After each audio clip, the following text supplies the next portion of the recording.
Debesu ģimene un Dievs māte. Ar šo tēmu es vēlētos veltīt laiku, lai kopīgi studētu Dieva vārdu. Nesen man bija iespēja apmeklēt Dieva baznīcas 60 gadu jubilejas pasākumu Peru.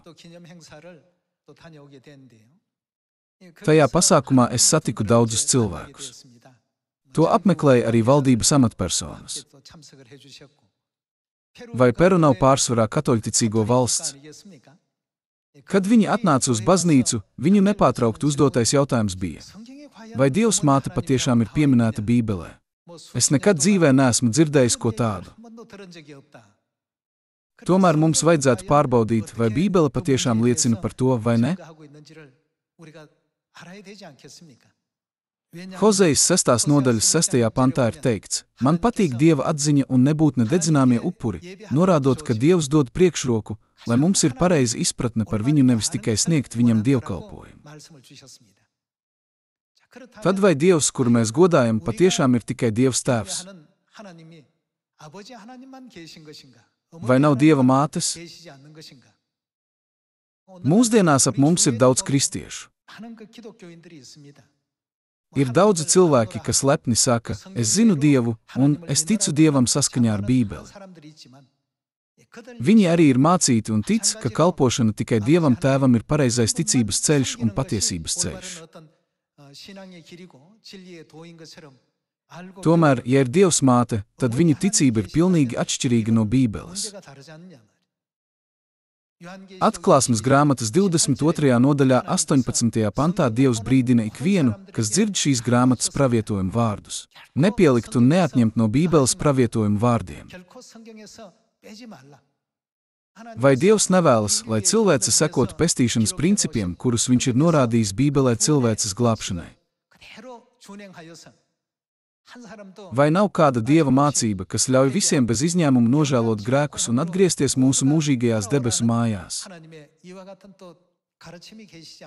Tāpēc šodien kopā apstiprināsim šos jautājumus, vai Dieva mātes eksistence patiešām ir patiesība Bībelē. Kāpēc to sauc par debesu ģimeni? Visas baznīcas sauc Dievu par tēvu.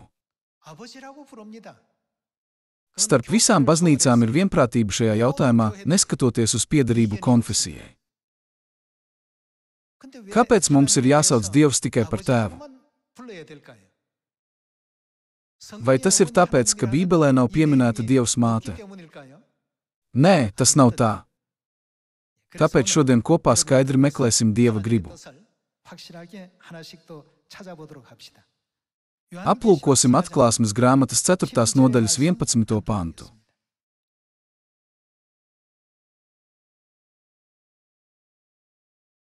Atklāsmes grāmatas 4. nodaļas 11. pants. Tu, kungs, mūsu Dievs, tu esi cienīgs saņemt slavu, godu un varu, jo tu esi radījis visas lietas. Ar Dieva gribu, kas notika ar visām lietām, ar tavu gribu visas lietas bija un ir radītas. Šeit ir kaut kas, kam mums vajadzētu pievērst uzmanību šajā Dieva vārda mācībā. Kā visas lietas tika radītas? Saskaņā ar Dieva gribu tās visas tika radītas. Pa ceļmalā nokritušam akmenim Dievs ir piešķīris nozīmi, lai tas būtu tur konkrētajā laikā un konkrētajā vietā. Vai ir kaut kas, kas ir radīts bez mērķa? Nē, nav. Nav neviena cilvēka dzīve, kas ir radīta bez mērķa. Brāļi un māsas, kam mums vajadzētu pievērst uzmanību, starp dažādām cilvēces atklātajām zvaigžņu sistēmām ir teikts, ka Zeme ir vienīgā vieta, kur unikāli pastāv dzīvība. Zinātne vēl nav attīstījusies tālāk par šo atklājumu. To var uzskatīt par cilvēku limita ierobežojumiem. Viss, kas pastāv uz zemes, ir radīts saskaņā ar Dieva gribu. Tas pats attiecas uz dzīvi. Tas pats attiecas uz putniem, kas lido debesīs, zivīm jūrā un dažāda veida savvaļas dzīvniekiem, kas klīst pa laukiem.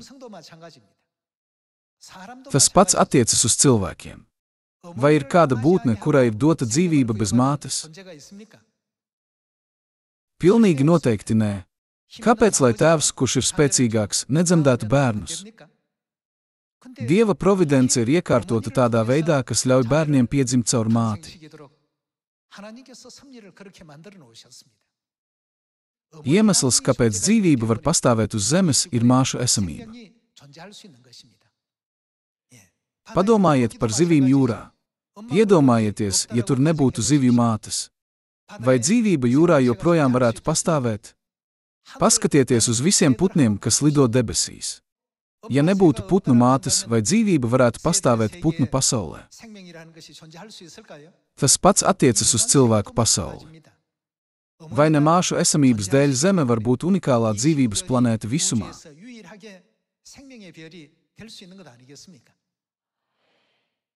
Aplūkosim Romiešiem 1. nodaļas 18. pantu.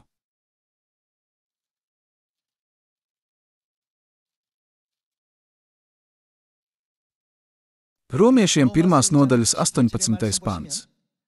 Jau Dieva dusmība no debesīm parādās pār visu cilvēku bezdievību un cilvēku netaisnību, kas savā netaisnībā apslāpē patiesību. Jo ko par Dievu var zināt, tas viņiem nav apslēpts. Dievs pats viņiem to atklājis. Viņa neredzamās īpašības, tiklab viņa mūžīgā vara kā viņa dievišķība. Un kas vēl? Kopš pasaules radīšanas gara acīm saskatāms viņa darbos, tāpēc viņiem nav ar ko aizbildināties.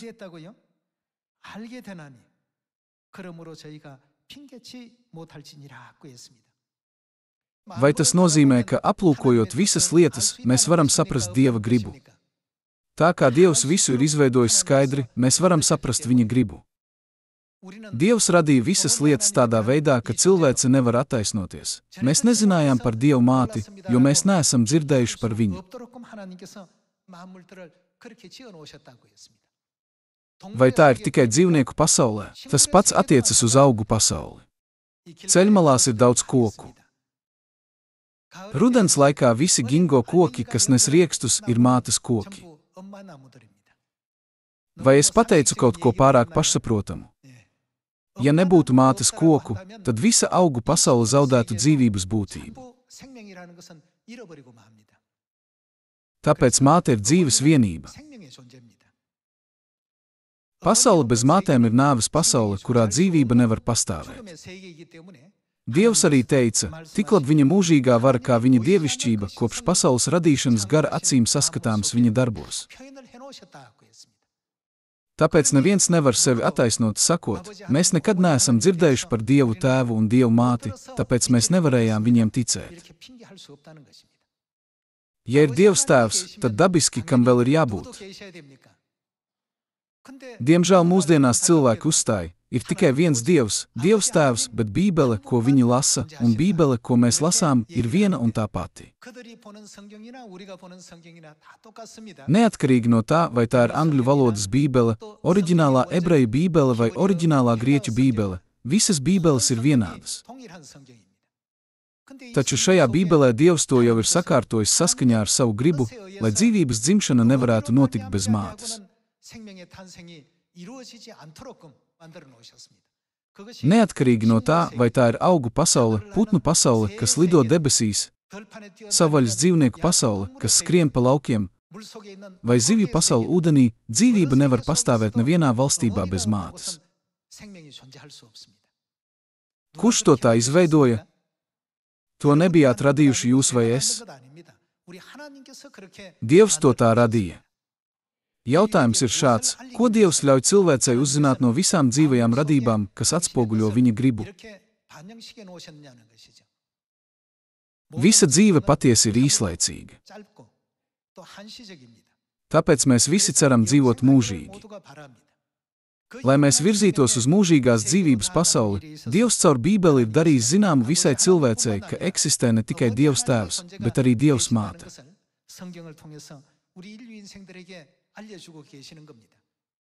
Aplūkosim 1. Mūzes grāmatas 1. nodaļas 26. pantu. Aplūkosim Dieva vārdu 1. Mūzes grāmatas 1. nodaļas 26. pantā. Tad Dievs sacīja, darīsim, ko Dievs rada, cilvēku pēc mūsu tēla un mūsu līdzības.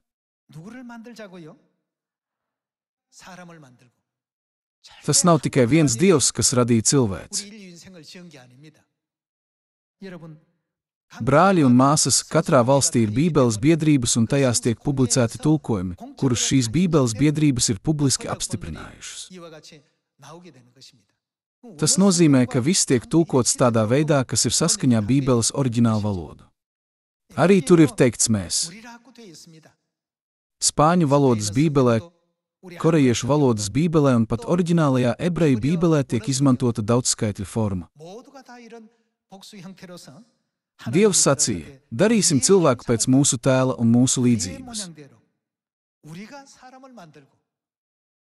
Tomēr baznīcas pasaulē uzstāja: viens Dievs radīja mūsu cilvēkus. Tomēr no šīs frāzes darīsim ir skaidrs, ka tā neatiecas tikai uz vienu Dievu. Ja Dievs būtu tikai viens, vai nebūtu pareizi teikt: es radīšu cilvēku pēc sava tēla, pēc manas līdzības. Dievs, kurš radīja cilvēci, nav tikai viens Dievs. To noliegt būtu tas pats, kā noliegt Bībeli. Tad kāpēc tas ir izteikts kā mēs? Atbilde ir 27. pantā. Aplūkosim 27. pantu. Un Dievs radīja cilvēku pēc sava tēla un līdzības, pēc sava tēla viņš to radīja. Ko Dievs radīja? Vīrieti un sievieti viņš radīja. Kad Dievs teica: darīsim cilvēku pēc mūsu tēla, tika radīti gan vīrietis, gan sieviete.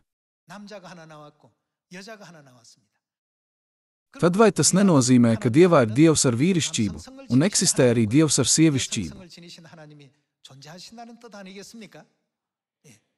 Ja Dievam nebūtu vīrieša tēla un sievietes tēla, kā varēja tikt radīti vīrietis un sieviete? Sākotnējais Dievs ir precīzi aprakstīts daudzskaitļu formā, jo eksistē Dievs ar vīrišķību un Dievs ar sievišķību. Vai tā nav taisnība? Šī iemesla dēļ Dievu ar vīrišķību mēs saucam par Dievu tēvu. Tad kā mums vajadzētu saukt Dievu ar sievišķo dabu? Vai Tēvs nav tas, kas dod mums dzīvību? Māte arī ir tā, kas dod mums dzīvību. Dzīvības zinātnēs daudzi zinātnieki ir veikuši izpēti, lai atrastu atbildi uz jautājumiem: kas ir dzīvības avots un kur rodas dzīvība? Viņi atklāja, ka tā tiek nodota pēcnācējiem caur mātes mitohondriālo DNS.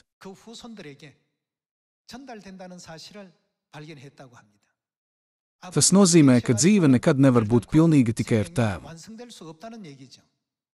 To var uzskatīt par apbrīnojamu dzīvības noslēpumu, ko zinātne ir atklājusi. Tomēr kāpēc daudzi teologi un daudzas baznīcas mūsdienās uzstāja: ir tikai viens Dievs, Tēvs? Aplūkojot visu Bībeles vēsturi, mēs varam atklāt, ka Bībelē ir viena īpašība – vīrišķais šovinisms. Viss ir vīriešu šovinistisks. Tā bija patiesība vecās derības vēsturē un Jēzus laikā jaunajā derībā. Vai mūsdienās daudz cilvēki nav iesaistīti tādās kustībās kā feminisms?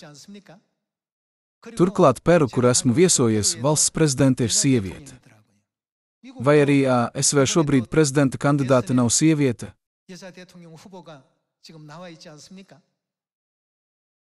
Apskatoties apkārt pasaulē, mēs redzam, ka sievietes, salīdzinot ar pagātni, ir sasniegušas milzīgu progresu. Visi šie jautājumi nav nesaistīti ar Bībeles mācībām. Līdz šim par sievietēm tika domāts tikai kā par padotām figūrām, kas ir piesaistītas vīriešiem. Tā rezultātā, saskaitot cilvēku skaitu vecajā derībā, sievietes no skaitīšanas vienmēr tika izslēgtas. Es jums sniegšu piemēru. Agrāk korejiešu sabiedrībā uz vārdu plaksnītēm uz māju galvenajiem vārtiem bija attēlots tikai tēva vārds. Nekad netika iekļauts mātes vārds. Bija tādi laiki, ka sievietes tika uzskatītas par vīrietim pakļautām būtnēm. Lai gan cilvēki Dievu sauc par tēvu, viņi nespēja atzīt un ticēt Dieva mātes esamībai. 어머니 하나님의 어떤 존재가 존재한다는 사실을 인정하지 못하고 믿지 못하고 있습니다. Vai ir kāds izņemot Dievu, kas var dot mums dzīvību? 그러한 존재가 있습니까? Nē, nav. 근데 보니까 Tā kā bija radītājs ar vīriešu tēlu un radītājs ar sievietes tēlu, 창조주가 Bībelē ir rakstīts, ka radītāji teica: darīsim cilvēku pēc mūsu tēla un pēc mūsu līdzības. 그렇게 성경은 기록했던 것입니다. Nav tā, ka Dievs māte neeksistēja, bet viņa bija pilnībā izdzēsta no viņu sociālajām paražām. 사회적인 관습에서 지워내버린 것입니다. Tad, kad tiks pasludināta un darīta zināma Dieva mātes esamība, 어느 시점에 우리 인류에게 선포되고 알려지게 될 것인가? apliecināsim to Atklāsmes grāmatas 19. nodaļā. 확인해 보도록 합시다.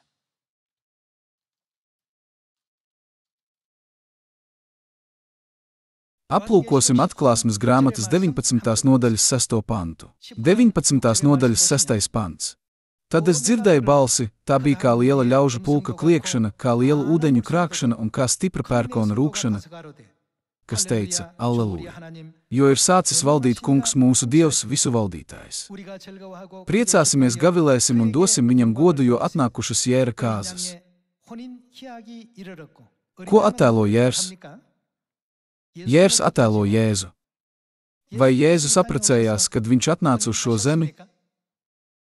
Tomēr šeit Dievs atklāja cilvēcei caur atklāsmi, kas dota apustulim Jānim. Ir pienākušas Jēra, Jēzus Kristus kāzas. Un kas ir sataisījusies? Ir rakstīts, viņa līgava ir sataisījusies. Dievs Tēvs un Dievs Māte 1. Mūzes grāmatā galu galā tiek atklāti caur apustuļa Jāņa atklāsmi Atklāsmes grāmatas 19. nodaļā. Un dosim viņam godu, jo atnākušas Jēra kāzas un viņa līgava sataisījusies. Tā ir dots tērties spožā tīrā audeklā, proti audekls ir svēto taisnības darbi.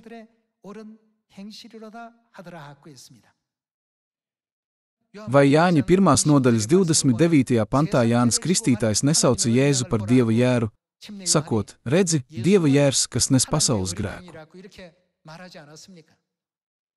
Mums ir skaidri atklāts, ka pastāv Jēzus Kristus, kas ir jērs, sieva. Apustulis Jānis bija ļoti zinkārīgs, kas ir šī jēra sieva. Pārējām uz 21. nodaļu.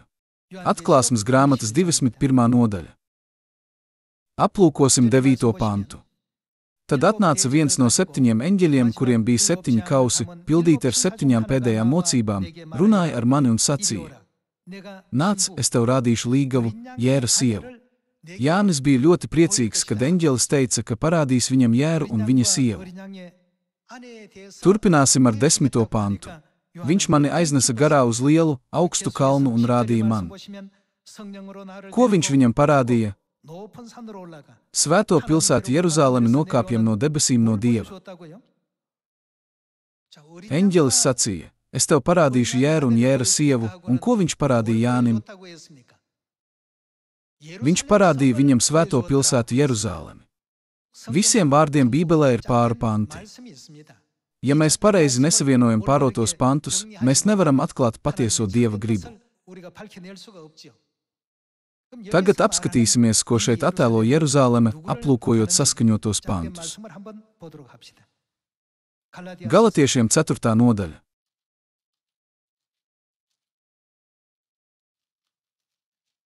Vēstulē Galatiešiem 4. nodaļas 26. pantā ir rakstīts: bet augšējā Jeruzāleme ir svabada. Kas viņa ir? Tā ir mūsu māte. No garīgās perspektīvas Jērs attēlo mūsu tēvu, un Jēra sieva attēlo mūsu māti.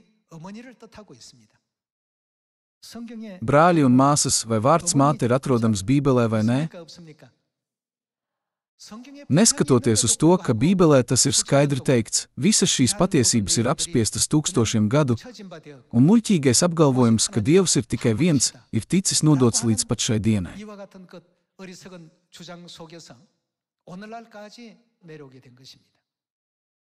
Tomēr bez ticības Dievam mātei Neviena baznīca pasaulē nekad nevarētu pārvērsties par baznīcu, kurai ir mūžīgās dzīvības apsolījums. Mums noteikti ir Dievs Tēvs, bet kas vēl mums ir? Tā kā Dievs Māte arī pastāv, mums ir jāatrod baznīca, kas praktizē pareizu ticību gan Dievam Tēvam, gan Dievam Mātei.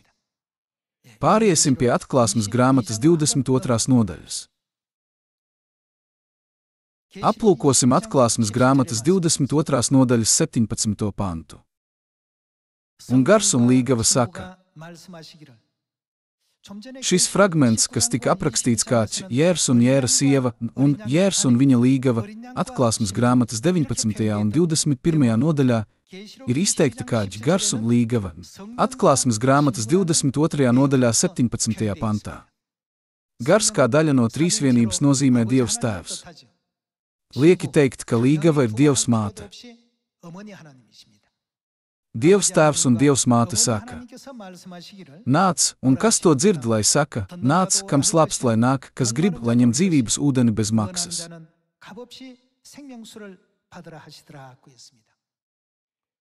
Kad tuvojas pestīšanas diena, Gars un līgava nosūtīs sūtņus, evaņģēlistus un praviešus, lai visus aicinātu atpakaļ pie Dieva Tēva un Dieva Mātes.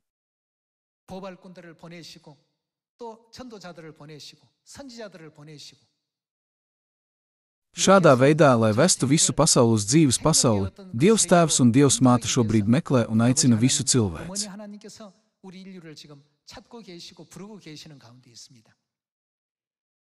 Atvērsim Mateja evaņģēlija 6. nodaļu, kur Jēzus mums mācīja par Dievu Tēvu un Dievu Māti, kad viņš atnāca uz šo zemi pirms 2000 gadiem. Vai ebrejiem 8. nodaļas 5. pantā nav paskaidrots, ka debesu un zemes principi ir kā realitātes un ēnas attiecības?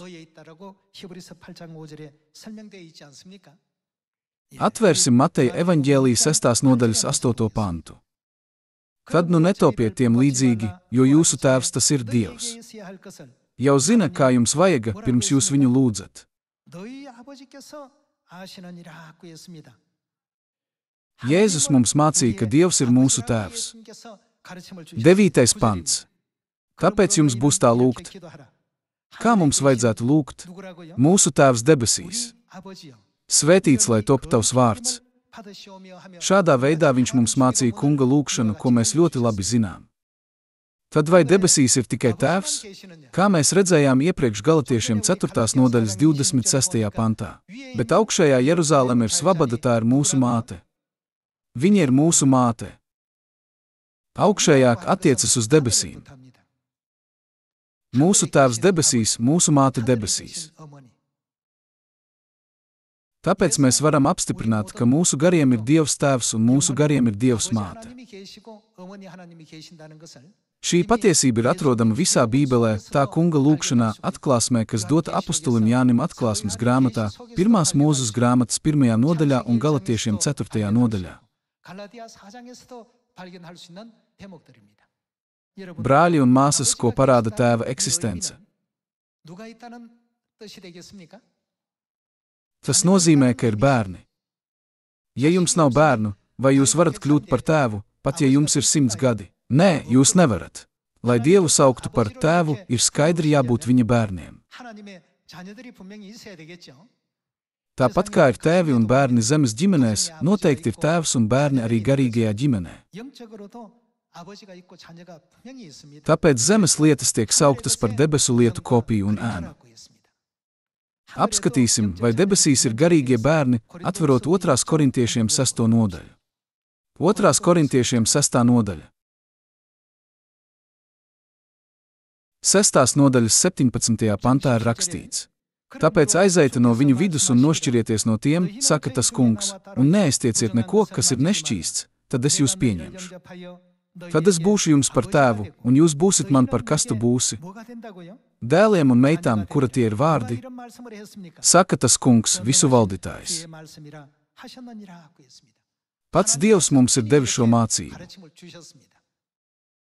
Dievs mums jau ir rūpīgi izskaidrojis, es jums būšu tēvs, un jūs būsiet mani dēli un meitas. Vai tad nav bērni nav tāpēc, jo kāds viņiem ir devis dzīvību? 자녀가 존재한다는 것은 자녀에게 누군가가 생명을 주었기 때문 아니겠습니까? Kad mēs aplūkojam zemes sistēmu, visu miesīgo dzīvību dod miesīgās mātes. 그게 어머니에 의해서 주어집니다. Vai tad mūžīgā garīgā dzīve var tikt dota bez garīgās mātes? Pilnīgi noteikti nē. Tāpēc vēstulē Galatiešiem 4. nodaļas 26. pantā ir rakstīts: Bet augšējā Jeruzaleme tas nozīmē, ka debesīs. Ir svabada, tā ir, kas viņa ir? Mūsu māte. Ar Bībeles starpniecību Dievs mums skaidri atklāja, ka mums patiešām ir mūsu māte.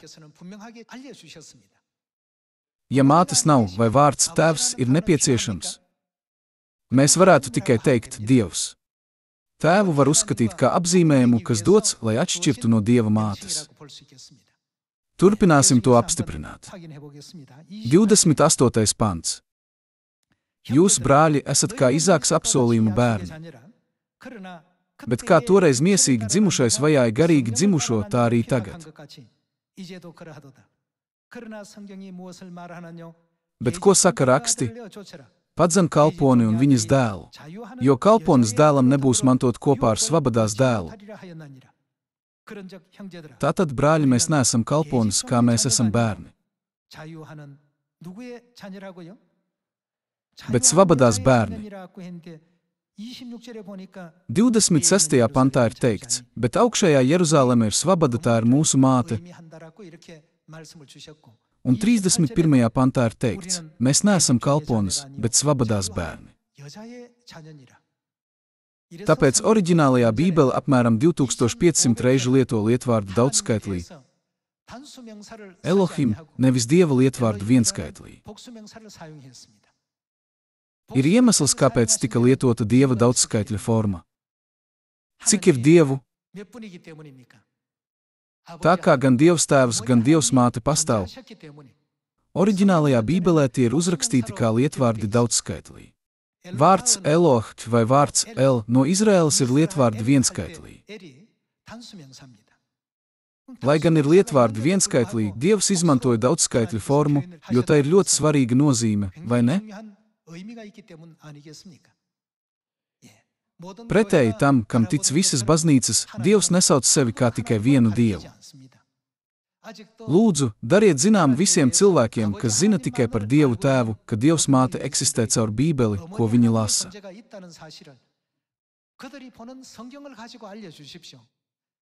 Lūdzu, to dariet zināmiem cilvēkiem, ieskaitot jūsu kaimiņus. Lai gan viņi saka, es lasu Bībeli, viņi seko tiem, kas uzstāj, ir tikai Dievs tēvs un vienkārši nodod šādas zināšanas. Tāpēc jums vajadzētu spēt vadīt visus pareizi iet ticības ceļu, kas balstās uz Bībeli. Cerot, ka jūs visi centīsieties nodrošināt, ka visa cilvēce apvienojas, harmonizējas un kļūst par vienu veselu caur mīlestību Dievā mātē, un tādējādi veicina dzīves pasauli, es vēlētos noslēgt šodienas sprediķi. Liels jums paldies!